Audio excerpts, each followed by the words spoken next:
Uretse gukuramo iyi video nkubwire kano kantu, ese nawe uri mu bantu bahora bibaza impamvu video zabo kuri TikTok zitarebwa?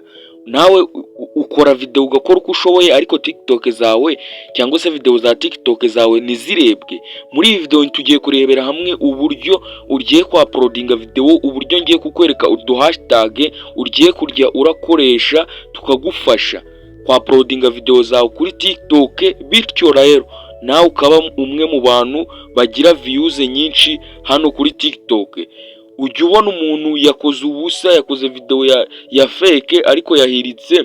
Reba urugero nk'uyu nguyu yafashe ifoto ayishira kuri TikTok yirika 155 n'ibice bitatu k by'abantu bamurebye. Ariko wowe ukihanyanyaza ugakora video, ugakora uko ushoboye, ugakora video nziza ariko nirebwe.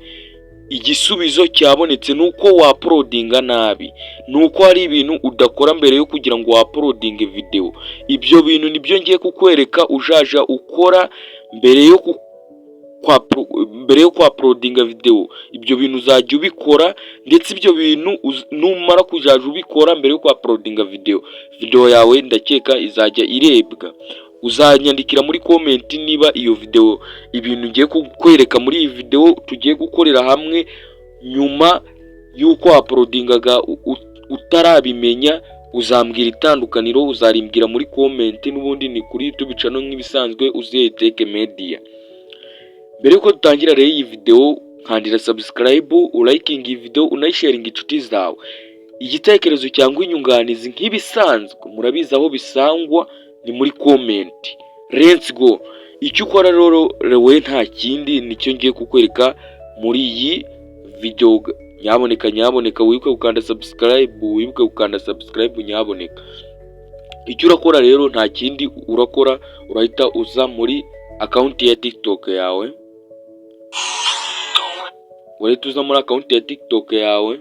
Ariko bano bajama babanyweye ibiki? Ubundi urahita uza muri account ya TikTok yawe. Urabona iyi ni account yanjye.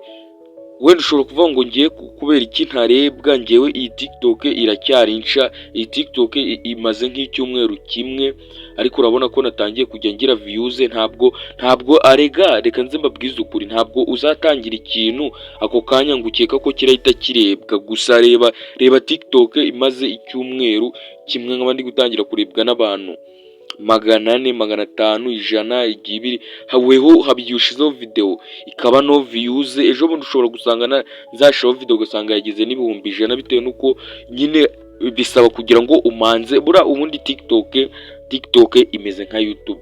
TikTok impamvu nayo imeze nka YouTube, irabanza ikareba ko ufite gahunda mu bikorwa ushaka gukora. Ni ukuvuga ngo iyo ukora video ugahozaho, TikTok nayo ihorana icyizere, ibifite icyizere cy'uko nyine ufite gahunda ikora recommendation ku bantu benshi. TikTok nyine ikora recommendation ku bantu benshi. Rero iyo ukora uhozaho, nayo ibona ko ufite gahunda, ibyo ukora ubizi, ikagukorera recommendation ku bantu benshi. Kandi TikTok ujye ugerageza gukora buri gihe ugiye kwa uploadinga cyangwa se buri gihe ugiye gukora video, ujye ugerageza gukora video nziza ku buryo byibuze igihe TikTok izagutungurira ikagukorera recommendation, iyo video wakoze izagera ku bantu benshi, bityo rero bagatangira gukurikira ibikorwa byawe. Ushobora kugira umwaka ukaba wakoze video y'ubusa cyangwa se video itagira icyo isobanuye, ugasanga niyo YouTube yakoreye recommendation byibuze nko ku bantu miliyoni nk'ijana, ugasanga mu bantu miliyoni 100 yakoreye recommendation warebwemo na miliyoni. Ugasanga ariko iyo uhora ukora video nziza, hari igihe YouTube cyangwa se TikTok igukoreye recommendation kuri ba bantu benshi nyine, ugasanga ya video yawe niba wari kwigisha abantu, ugasanga bahise ibikorwa byawe bihitinga, bahise bifuza izindi video. Ariko nubu uploadinga video ya fake uzasanga ubuze views gutyo, bityo rero usange abantu bayibonye ariko nyine bishimiye ibikorwa ukora. Rero ntabatindiye, ikintu cya mbere ugomba gukora mbere yo kwa uploadinga, uraza hano bisanzwe aha hejuru mu nguni kwa tuno turongo dutatu, uhita uza ukakanda gutya. Ukimara gukanda hano kwa tuno turongo dutatu, uhita uza ugakanda hano handitse setting private. ukimara gukanda hano handitse setting privacy uramanuka uscrollinga gutya uze hano handitse gutya free app space uzo akande hano handitse free app space ukandaho gutya. Ukimara gukandaho, ukimara kugera hano urategereza, urabona ko ngo uraza ugahita ukanda hano hambere handitse ngo clear ugaclearinga nyine ugakubura, ukazana hano iyo ushaka uhituzana hano handitse hano hagana hasi naho ukakanda clear ugategereza. Ndagira ngo ukurikire step by step kandi nyaboneka wibuke gukanda subscribe, kuko subscribe nicyo kintu usabwa cyonyine. Wibuke kurikinga iyi video, wibuke kuyisharinga ku nshuti zawe nazo zishaka kwizamura TikTok account yazo. Ukimara gukora bino rero, ikindi ukora uhita usubira inyuma. Ukimara gusubira inyuma uhita uza muri video zawe nk'ibisanzwe, uhita uza hano ugahita ukanda hano nyine nk'ugiye kwa uploadinga. Ndabizi abenshi barabizi hano kwa kino kimenyetso nk'ugiye kwa uploadinga video gutya ugakandaho, ugahita ukanda hano nk'ibisanzwe. Umuntu wese ugiye kwa uploadinga video ni gutya bikora, ugahita ukanda hano, murabizi TikTok igenda gake,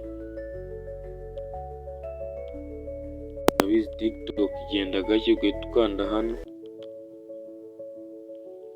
Ukimara gukanda hano rero uhita ureguka muri video zawe, uraza ugahita uhitamo video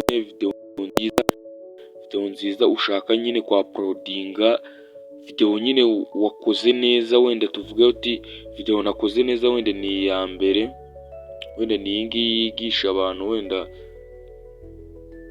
ni urugero ni iya mbere. Ibaze ko umaze igihe ukoresha telefone ariko kano kantu kabutakaza iyi mbere, ugahita ukanda next. Ndagira ngo ukire, murabizi ababizi neza TikTok igenda gake muganira, ikibazo cyanjye TikTok igenda gake pe. Ubaye nk'ugiye kwa uploadinga video urahita uregwa kuri page. Nakubwiye ko ndakwereka hashtag ugiye kujya ukoresha, ubundi ugatangira ukibonera views nk'abandi bose. Wenda urugero iyi video yawe biterwa n'ukuntu wenda title urategura title ya video yawe, wenda wandike wenda uko urugero uko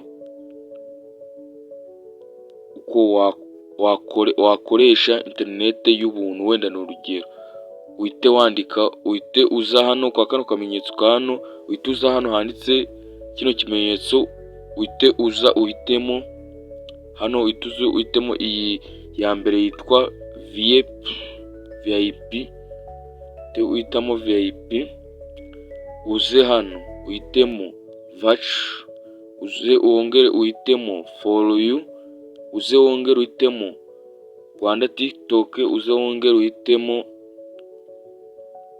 niba ari music uyitemo, niba ari tech tips, niba ari video iri romantic ubitemo bitewe na video ukora.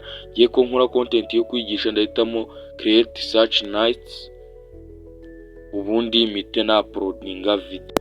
Iyo bino bintu bikoze gutya guys, iyo bikoze gutya views zirizana pe, views zirizana. Ugahita umanuka hano handitse every can with this post, ukareba niba video yawe iri everyone.